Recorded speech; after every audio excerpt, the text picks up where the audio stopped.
Welcome, and in this video I'm going to show you how to make a sphere in Onshape. So what we'll need to do is basically enable to see all the planes, and I will use for this tutorial the top plane, but it doesn't matter which plane you will use.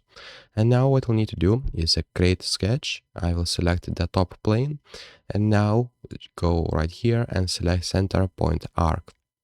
Now just click on the center and click one on the down line and one on the upward line right here, and basically now take a line and draw like this. And basically what we'll need to do right now is use the revolve tool, select the revolve, and now you'll need to select faces and sketch regions to revolve. So select those and revolve axis, select this.